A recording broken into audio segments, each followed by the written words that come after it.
Campus Afrique. جانيكم في افريكا اكسبريس وفي كامبوس افريك. في كامبوس افريك اليوم باش تكون عندنا مصافحه مع شابه من الكاميرون كانت عاشت جزء كبير من حياتها الجامعيه في تونس. On est ravi d'avoir avec nous aujourd'hui Madame Nedia Bakeri, ex-étudiante camerounaise en Tunisie. On l'appelle directement depuis le Cameroun. Bonjour Madame Nedia. Bonjour à vous. Comment ça va? Je vais très bien, très bien. Super. Merci, et vous aussi, j'espère. Super bien, on va très bien. On est très ravis, très heureux de vous avoir parmi nous aujourd'hui. Donc les étudiants camerounais ou les étudiants qui viennent de tout le continent africain ont des relations assez spéciales avec nous, les Tunisiens, vu les expériences de plusieurs ici en Tunisie en tant qu'étudiants ou autres. Et on veut d'ailleurs parler de cette expérience que vous avez vécue en Tunisie.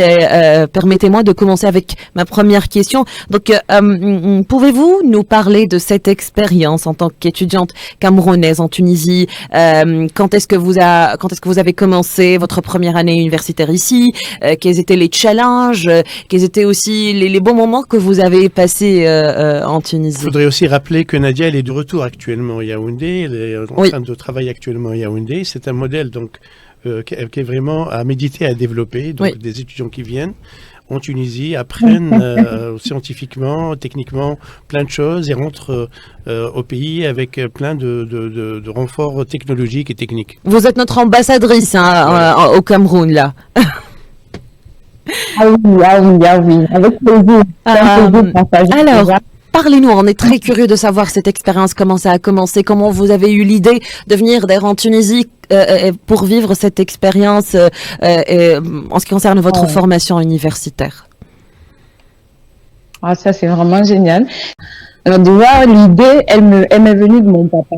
Elle est vraiment venue de mon papa qui tout simplement a commencé à avoir des démarches et puis il m'a dit voilà, tu vas essayer de continuer la démarche et tu vas t'inscrire dans cette université en Tunisie. Comme ça. Et là, j'ai commencé j'ai poursuivi la démarche et puis par la suite, je suis arrivée en Tunisie en octobre 2012. Et le premier jour déjà, j'ai été très surprise agréablement surprise par l'accueil. Parce que j'ai été accueillie par le concierge de l'établissement qui était tout souriant, un peu comme si on se connaissait depuis longtemps, alors que bon, je le voyais pour la première fois. Et on n'arrivait même pas très bien à se communiquer et tout, mais toutefois on a échangé et par la suite tout est allé si vite. Je suis arrivée à l'établissement, j'ai commencé à voir l'atmosphère de vie, le milieu de l'établissement, les formations et tout.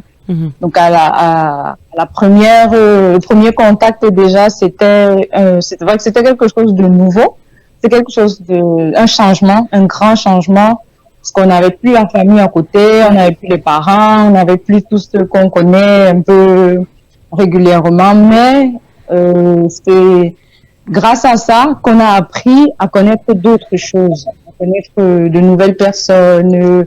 Et surtout de bien se former, comme a dit Monsieur Riba tout à l'heure, de rentrer avec un bon background, je dirais, un bon bagage intellectuel qui est non seulement une formation, que ce soit académique, mais aussi une formation professionnelle, parce que la chance, je dirais, d'effectuer des stages, d'entrer en milieu professionnel, de rencontrer des expériences professionnelles, d'écouter les conseils, d'écouter les expériences, ça m'a énormément aidé et outillé pour continuer de vivre mon expérience ici en tant que professionnel et entrepreneur ici au Cameroun maintenant. Donc quelle est la spécialité? Grand souvenir. Magnifique, on est ravis d'entendre ça. Quelle est la spécialité de votre formation? Quel chemin universitaire vous avez suivi ici en Tunisie? Alors j'ai commencé à faire un BTS en commerce international. D'accord. Donc, j'ai suivi un BTS en commerce international dans l'Institut canadien Collège La Salle à Kérédine Bécha. Et par la suite, après ce programme, donc j'ai fait un bachelor en International Business et Supply Chain Management. Donc c'était un peu une continuité, plus dans le sens de la logistique, des relations économiques internationales, ce qui est quelque chose qui beaucoup, déjà m'interpellait. Et par la suite, j'ai fait un master aussi en International Business Administration.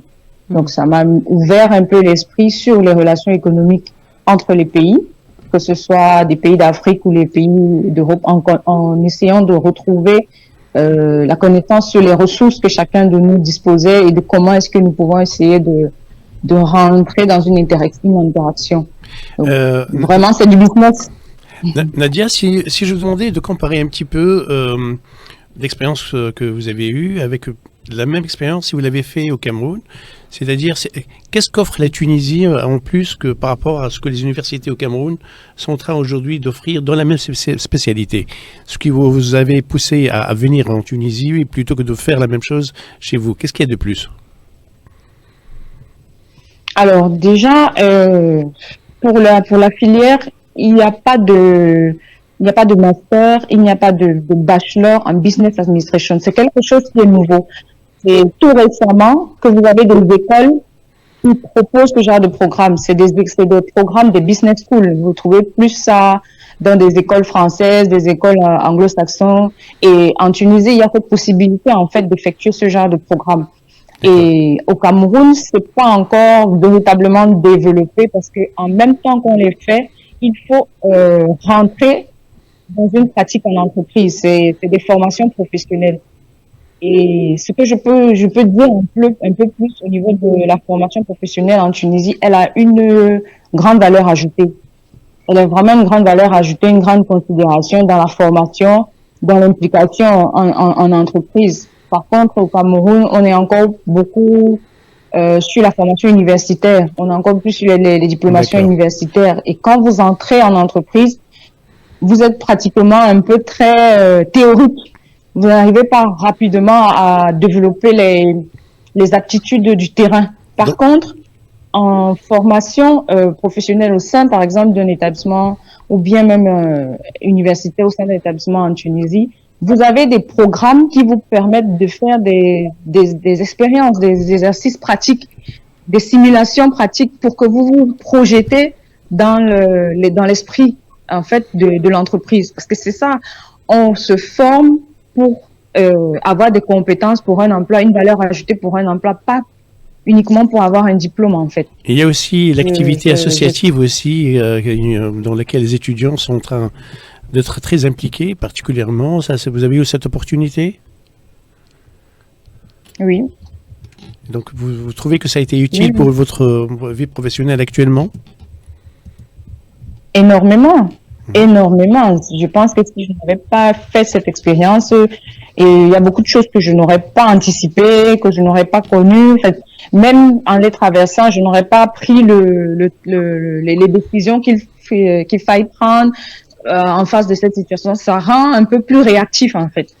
D'accord. Ça rend vraiment plus réactif. C'est vrai qu'on apprend, on ne peut pas tout savoir, mais grâce à cette base, on peut essayer d'être réactif sur certaines choses à faire. Donc, si on est bloqué face à une telle situation, on essaye, OK, on a eu une simulation, on a eu un exemple, on a eu des bases par rapport à ça, on peut s'en servir pour évoluer. Je prends le cas de l'entrepreneuriat, par exemple. Au Cameroun, aujourd'hui, on développe un peu mieux l'entrepreneuriat parce qu'on s'est rendu compte qu'on ne peut pas employer toute la jeunesse dans le public. C'est impossible. Certainement. Alors, il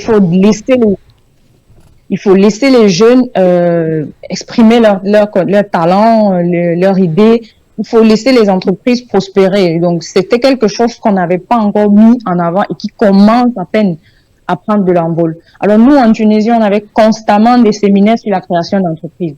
Constamment des séminaires en tant qu'étudiant, des séminaires sur la manière de gérer un budget, de gérer la base de création d'une entreprise, l'idéation, ainsi de suite. Ça nous a permis vraiment ça m'a permis, moi, par exemple, de créer un projet parce que, en arrivant au Cameroun, j'ai commencé un projet personnel, sur la cosmétique, artisanales, des parfumeries, des senteurs. Donc vous étiez outillé pour commencer cette expérience. Merci beaucoup, Madame Nadia Bakari. Vraiment, merci beaucoup pour votre participation et ces précieuses perspectives que sur l'éducation en Tunisie et plus précisément l'enseignement supérieur. Je pense que vos conseils sont très précieux aussi pour les étudiants camerounais qui envisagent de continuer leurs études universitaires ici en Tunisie. شكرا لك. كنت معنا مدام نادية بكري كانت طالبة كامرونية في تونس، عاشت الفترة الجامعية والتجربة الجامعية متاعها هنا، واليوم بمشروعها تنشط في الكامرون. نحن ما زلنا معكم بعد شوية في أفريكان وومن باش نقعدوا نحكيو على النجاحات الخاصة بالسيدات الإفريقيات بالتحديد، والمرة هذه باش نبعدوا على الاندستري، باش نبعدوا على الايتي، باش نمشيو لحاجة أخرى اللي هي الموضة وإلا لامود أفريكان، الموضة الإفريقية، وباش تكون حاضرة معنا عبر الهاتف مدام ماري نيكول إنغويندا، شيف دونتربريز اللي هي ناشطة اليوم في صناعات الموضة في القارة الإفريقية. فاصل صغير ونرجع لكم.